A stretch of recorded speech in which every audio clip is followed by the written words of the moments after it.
Chart reading करने का मतलब क्या होता है? चार्ट रीडिंग करके पैसा बनना चाहिए, क्योंकि हम पैसा बनाना चाहते हैं, तभी तो हम लोग यहाँ पर चार्ट रीडिंग कर रहे हैं। अगर आपका चार्ट रीड करने से पैसा नहीं बन रहा है, आप उस चार्ट को नहीं समझ पा रहे हो, उस चार्ट को फीलिंग नहीं कर पा रहे हो, तो उस चार्ट को रीड करने से क्या फ़ायदा?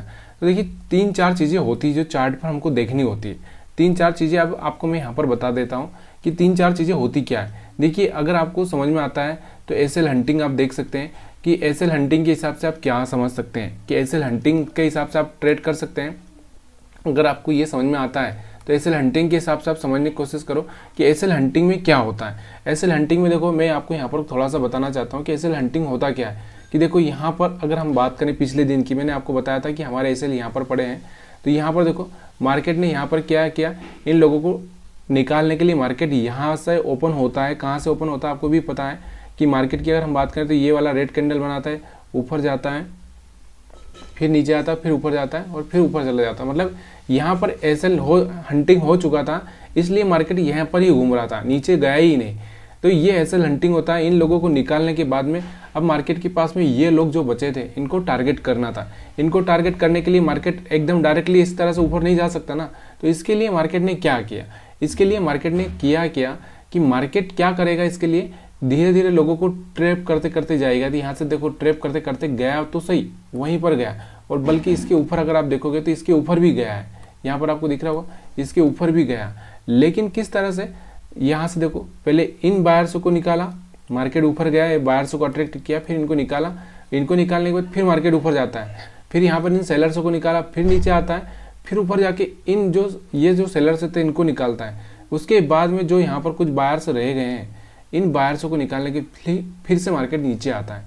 तो ये आपको समझना पड़ेगा, हर बार ये सोचना पड़ेगा कि मार्केट क्या करने की कोशिश कर रहा है। फिर उसके बाद में जो ये सेलर्स आए थे इनको निकालने के लिए मार्केट इनको ट्रैप करते हुए ऊपर गया। तो ये होती एसएल हंटिंग। मतलब क्या चाहता है ऑपरेटर और ऑपरेटर से रिटेल, वो एक दूसरे का एसएल खाने की कोशिश करते हैं, उसीलिए मार्केट ऊपर नीचे घूमता रहता है। ठीक है, ये एसएल हंटिंग समझ में आ गया होगा आपको कि किस तरह से एसएल हंटिंग के हिसाब से आप प्लान कर सकते हैं ट्रेड। उसके बाद में अगर हमारे पास में दूसरी कोई चीज़ आती है तो हमको होता है यहाँ पर देखना होता है कि हम किसी इंडिकेटर का सहारा लेकर ट्रेड कर रहे हैं क्या। किसी इंडिकेटर के साथ में अगर हम ट्रेड कर रहे हैं तो हमको क्या देखना पड़ेगा, यहाँ पर आपको देखना पड़ेगा कि क्या इंडिकेटर काम कर रहा है। देखिए इंडिकेटर से चलना है, जैसे मान लो यहाँ से 20 मूविंग एवरेज के हिसाब से चल रहा हूँ, यहाँ मैंने एसएल लगा दिया तो यहाँ तक का मैं प्रॉफिट बुक कर लूँ, फिर से दोबारा यहाँ पर आया हुआ तो यहाँ से फिर से मैं यहाँ पे बनूँ, यहाँ तक का प्रॉफिट बुक कर लूँ, क्योंकि 2-3 कैंडल का ही इसमें प्रॉफिट बुक कर लो, उसके बाद फिर से निकल जाओ, यही चलता रहता है। यहाँ पर आपको दिख रहा होगा, यहाँ पर सेल में आया, मेरा एसएल खा गया, यहाँ पर सेल में आया, मैंने प्रॉफिट बुक कर लिया। तो ये होता है 20 मूविंग एवरेज के हिसाब से ट्रेडिंग। उसके बाद में अगर मैं बात करूँ, उसके बाद में जो आता है कि मार्केट का एक मोमेंटम। देखिए मार्केट में अगर हम देखें तो पिछले कुछ दिनों से मार्केट क्या कर रहा था, गैप अप ओपनिंग दे रहा था। देखो यहाँ पर ओपन हुआ ऊपर की साइड में और फिर नीचे गया, फिर ऊपर गया, फिर उसके बाद में मार्केट अगले दिन भी गैप अप ओपन हुआ, फिर मार्केट अगले दिन भी गैप अप ओपन हुआ। लेकिन यहाँ पर आपको दिख रहा होगा हर दिन गैप अप, 3 दिन से गैप अप ओपन हुआ। लेकिन आज जो मार्केट ओपन हुआ था, मतलब कल, तो कल कहाँ पर मार्केट ओपन होता है, तो कल होता है मार्केट नीचे की साइड में, यहाँ पर ओपन होता है, मतलब नीचे ओपन होता है और फिर ऊपर जाता है। तो मार्केट का जो ट्रेंड होता है ना कि पहले अप अप अप और फिर डाउन डाउन इस तरह से, तो वो समझने नहीं देता है कि किस तरह। तो इसलिए आपको याद रखना है कि 2 दिन पहले जो मार्केट ने किया है वो आज करने वाला नहीं है। ये आपको याद रहना चाहिए कि 2 दिन से जो किया वो आज करने वाला नहीं। अगर 2 दिन से वो बढ़ रहा है तो तीसरे दिन उसके गिरने के चांसेस ज़्यादा होते हैं। अगर वो 2 दिन से गैप अप ओपनिंग दे रहा है तो अब यहाँ पर वो गैप अप ओपनिंग नहीं देगा। ठीक है, तो ये चीज़ें आपको थोड़ी समझनी पड़ती है कि किस तरह से इसको। उसके बाद में आता है सपोर्ट रेजिस्टेंस। सपोर्ट रेजिस्टेंस की अगर हम बात करें, देखो पिछले दिन का अगर हम सपोर्ट रेजिस्टेंस देखें तो यहाँ पर मैं आपको सपोर्ट रेजिस्टेंस दिखाता हूँ पिछले दिन का सपोर्ट रेजिस्टेंस अगर हम देखें तो देखो पिछले दिन का अगर हम सपोर्ट रेजिस्टेंस बना दें तो यहाँ पर हम लोग सपोर्ट रेजिस्टेंस क्या बनाते हैं, हम लोग जो कल मार्केट क्लोज हुआ था और ओपन हुआ वो देखते हैं। देखिए कल मार्केट हाईएस्ट कौन सा पॉइंट था, ये वाला पॉइंट था हाईएस्ट इसका। ठीक है, तो ये वाला हम हाईएस्ट इस तरह से मार्क कर दें तो ठीक रहेगा। अब उसके बाद में कल वाला जो लो था उस लो को भी हम मार्क कर दें, यानी कि कल वाला जो हमारे पास में एक और जो सपोर्ट रेजिस्टेंस था उसको मैं यहाँ पर मार्क कर देता हूँ लो वाले को। ठीक है। तो लो वाले को हम देख लेते हैं। यहाँ पर अगर हम बात करें तो यहाँ से हम इस लो को मार्क कर लेते हैं। तो चलिए यहाँ पर एक देखो, सपोर्ट रेजिस्टेंस का मतलब क्या होता है, ज़्यादातर पॉइंट मिलना चाहिए। तो यहाँ पर हमारे जो ज़्यादातर पॉइंट यहाँ पर मिट कर रहे हैं, तो इसके हिसाब से भी आप बना सकते हो। तो यहाँ पर इस तरह से बना सकते हो, क्योंकि आपको कल का तो आज का तो पता नहीं है, मतलब कल का तो पता ही नहीं था, तो इसलिए आप यहाँ पर भी रख सकते हो और यहाँ पर भी रख सकते हो। आपको थोड़ा सा यहाँ पर ऑप्शन चेन के हिसाब से भी देखना है तो ऑप्शन चेन के हिसाब से भी आप देख सकते हो। तो यहाँ पर कल का जो लो था इसका, तो यहाँ से लो के हिसाब से यहाँ देखें तो यहाँ पर सपोर्ट है, मतलब अब हमारे पास में रेजिस्टेंस कौन सा बन चुका है, ये वाला सपोर्ट है, ये वाला रेजिस्टेंस है। अब मार्केट क्या करेगा, जब भी इस रेजिस्टेंस के पास में जाएगा तो यहाँ से रिजेक्शन लेगा। देखो यहाँ से रेजिस्टेंस के पास गया था, यहाँ से रिजेक्शन लिया और फिर यहाँ से वापस से रेजिस्टेंस को इसने पार कर दिया। अब यहाँ पर क्या कर सकता है, सपोर्ट लेगा और सपोर्ट लेने के बाद में ऊपर जा सकता है। तो ये सपोर्ट रेजिस्टेंस के हिसाब से हो चुका है। तो मार्केट में ये चीज़ें आपको समझना बहुत ज़रूरी होती है। तो यहाँ से उसके बाद में और भी अगर हम 20 मूविंग एवरेज के हिसाब से या अलग अलग तरीके से अगर हम मार्केट को एनालिसिस करना चाहें तो हम आसानी से एनालिसिस कर सकते हैं।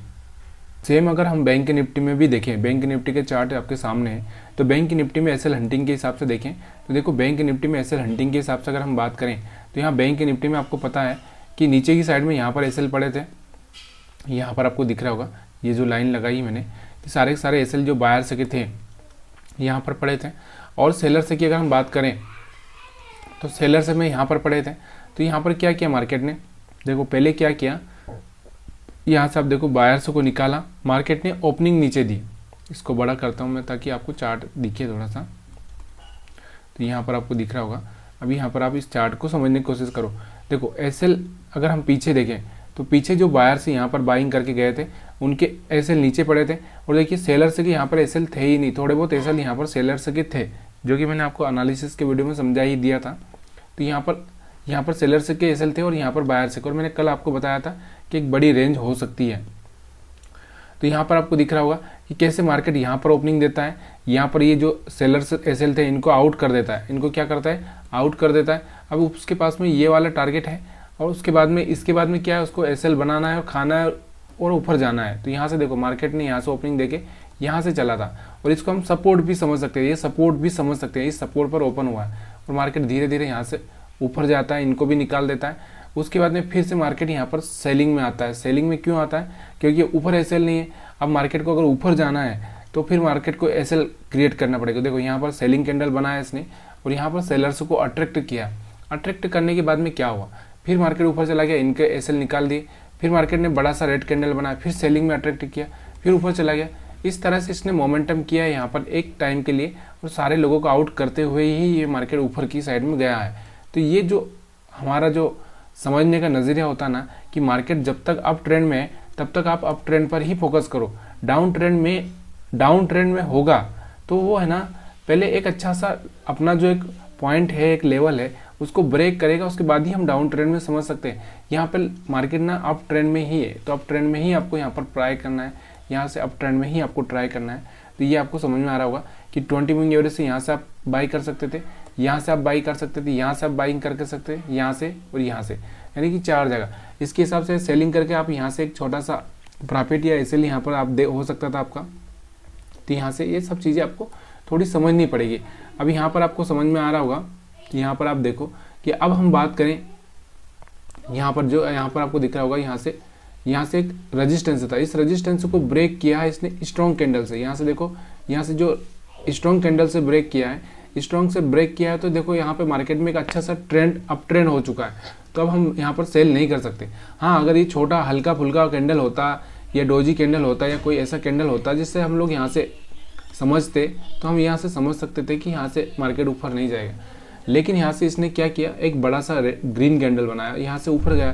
तो ऐसी कंडीशन में आपको क्या करना चाहिए, बाइंग करना चाहिए। देखिए मैं खुद भी जानता हूँ कि जब मार्केट चलता है तो आप लोगों को या मेरे को किसी को भी इतना समझ में नहीं आता है। क्यों नहीं आता है, क्योंकि हम लोग ट्रैप हो जाते हैं। हमारा जो ट्रैप होता है ना, ट्रैप का मतलब क्या होता है, ट्रैप हम लोग जो मार्केट हमसे करवाना चाहता है वही करवाता है और हम कर ही नहीं पाते उसके सिवा। तो हमारा सबसे बड़ा प्रॉब्लम वही होता है। लेकिन हमको ये अपने आप में एक डिसिप्लिन लाना पड़ेगा कि मेरे को किस तरह से यहाँ पर ट्रेड प्लान करना है, किस तरह से मेरे को यहाँ पर सोचना है। क्योंकि अगर मार्केट का अप ट्रेंड है तो ये अप ट्रेंड ना डाउन ट्रेंड जब तक नहीं होता, अगर इस कैंडल को अगर आप देखोगे तो यहाँ से अगर आप चाहें तो एक मूविंग एवरेज भी अगर 50 का भी लगा लो, 50-20 का भी लगा लो। देखिए आप ट्रेडिंग प्लान करेंगे बराबर एसएल के हिसाब से तो आप किसी से भी आप बढ़िया से पैसा बना सकते हैं, लेकिन अगर आप सही से प्लान नहीं कर पा रहे हैं तो फिर आप पैसा नहीं बना पाएंगे। तो यहाँ पर अगर मैंने 50 का भी लगाया तो 50 का मूविंग एवरेज आप देख सकते हो किस तरह से 50 का मूविंग एवरेज काम कर रहा है। तो जब जब ये 50 के ऊपर है तब तक बाइंग का ही चांस है, यहाँ पर 50 के ऊपर है तो बाइंग का ही चांस है। तो यहाँ से 50 हो 20 हो कुछ भी हो, लेकिन आपको सिर्फ ये समझना है कि मार्केट क्या करेगा, तब तक ये आप कुछ भी नहीं कर पाओगे। तो वीडियो देखने के लिए आप सभी का बहुत बहुत धन्यवाद। अगर वीडियो पसंद आया तो लाइक शेयर कमेंट करना मत भूलिएगा।